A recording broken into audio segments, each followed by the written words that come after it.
Hi, this is Priors for another vacation video. This will be about GTO versus the exploitive playstyle or the exploitive approach. Let's first define the two terms.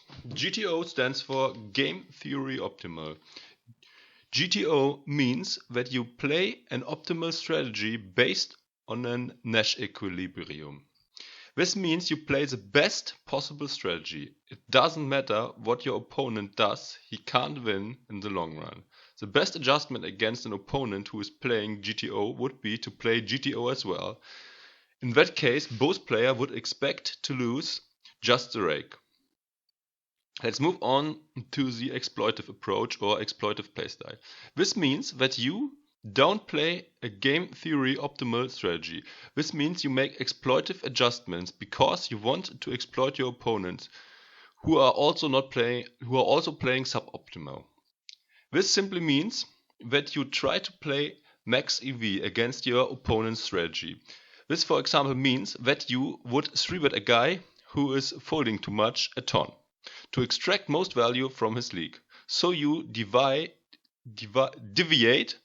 on purpose from the optimal frequency in order to take advantage of other people's leagues.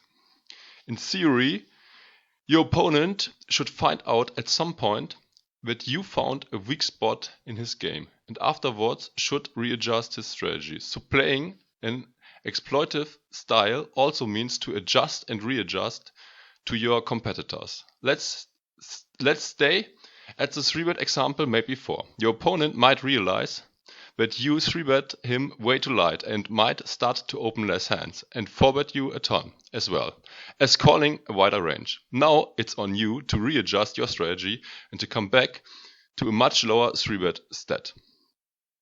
Let me also clarify some widespread misbeliefs.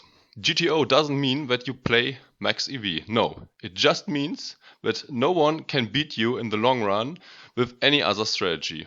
Playing GTO against a huge fish who has great leagues would, for example, lower your win rate a ton. The better your opponent, the more your play should get closer to GTO. I am a big fan of exploitive playstyle. No one knows yet what a GTO play is. Neither in PLO nor in no limit hold'em. So everyone is playing a worse strategy than GTO at the moment. Most players, even most racks on mid and often also on high stacks, play a game that is far away from GTO. And against these guys, it's just strictly better to exploit their leagues, dividing from the game theory optimal solution. So a good rule of thumb is, if you play against unknown opponents, at first start off playing as close to GTO as you can and start to make adjustments as soon as you get reads on your opponents, going more into the direction of exploitive and non-GTO plays and free